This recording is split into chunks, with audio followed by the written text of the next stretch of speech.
আসসালামু আলাইকুম। গত 24শে জুন বাংলাদেশ সেনাবাহিনী অসামরিক নিয়োগ বিজ্ঞপ্তি প্রকাশ পেয়েছে। এই আবেদন লাস্ট ডেট 23শে জুলাই। এখন অনেকেই প্রশ্ন করতেছেন যে ভাই, সোনালী ব্যাংকে কীভাবে ব্যাংক ড্রাফট করব, কীভাবে পে অর্ডার করব। ভাই, পে অর্ডার করতে হয় আপনার যদি নিজ জেলায় ক্যান্টনমেন্ট থাকে তাহলে ওইখানে পে অর্ডার করতে হবে।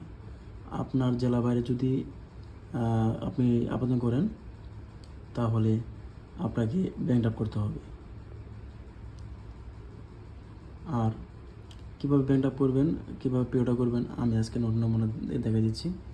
আপনারা প্রথমে সোনালী ব্যাংকে যাবেন। সোনালী ব্যাংকে গেলে আপনাকে এরকম একটা ফর্ম দিবে, এটা কার্বন ফর্ম। এরকম ফর্ম দিলে আপনি যে ঠিকানায় আবেদন করবেন ওই ঠিকানা আর কি লিখবেন।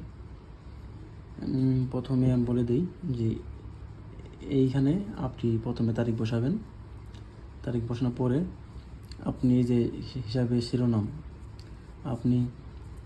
আপনি যে ঠিকানায় যে পদের ডান পাশে ওই ঠিকানায় নিয়োগ আছে, যে ওইখানে লোক নিবে, ওই ঠিকানা আপনি এখানে লিখবেন। আমি করছি শহীদ সেনানিবাসে, ঘাটাইল, টাঙ্গাইলে।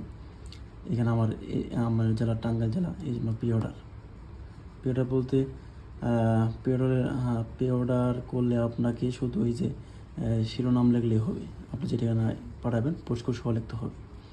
আর যদি আপনি ব্যাংক ড্রাফট করেন তাহলে এই যে শাখার নাম, ব্রাঞ্চ, মানে যে শাখায় পাঠাবেন ওই শাখার নামে উল্লেখ করতে হবে। যেমন ফর এক্সাম্পল আমি ঘাটাল করলাম সাধারণ নিবাস, ঠিক আছে না? তখন শাখার নাম হবে ওই জেলার যে শাখা থাকবে সোনালী ব্যাংক, ওই শাখার নাম দেবেন। যেমন শহীদ ক্যান্টনমেন্ট ঘাটাল শাখা অথবা টাঙ্গাইল শাখা, এরকম দিবেন। দেওয়ার পরে এই যে কত টাকা পরিমাণ, এখানে 200 টাকা লিখবেন। লেখার পরে আপনার ব্যক্তিগত নাম্বার বসাবেন। এখানে ব্যক্তিগত নাম্বার দিবেন। তারপরে আপনার নাম লিখবেন। আমি নাম লিখছি জাহিদ হাসান। আপনি আবার ঠিকানা দিবেন, গ্রাম লিখবেন, পোস্ট অফিস লিখবেন, থানা লিখবেন, জেলা লিখবেন। তারপরে আবার আপনার একটা সাইন আছে, জমাকারী স্বাক্ষর। আপনি নিজে একটা স্বাক্ষর দিবেন। স্বাক্ষর দেওয়ার পরে আপনাকে 200 টাকা এখানে লিখবেন। লেখার পরে সোনালী ব্যাংকে 200 টাকা কমিশন, 23 টাকা আপনার কমিশন। 20 বসাবেন, তারপর 3 বসাবেন, তারপরে মোট বসাবেন 223 টাকা। 223 টাকা দিলে আপনার ওই সোনালী ব্যাংকে যেখানে নগদ গ্রহণ, ওইখানে এটা নিয়ে যাবেন। নিয়ে যাওয়ার পরে তারা ভেরিফাই করবে। ভেরিফাই করার পরে টাকা নেবে 223 টাকা। নেওয়ার পরে ওইখানে যে সিনিয়র স্টাফ অফিসার আছে, ওনারা আপনাকে একটা পে অর্ডারে একটা চেক লিখে দেবে।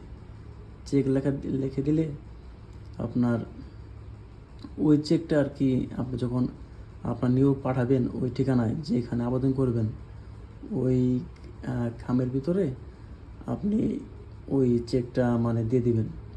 আর ওই আপনার পে অর্ডার আর ব্যাংক ড্রাফটের একটা নাম্বার আছে ওই চেকের নাম্বারটা আপনি আবেদন ফর্মে বসাবেন।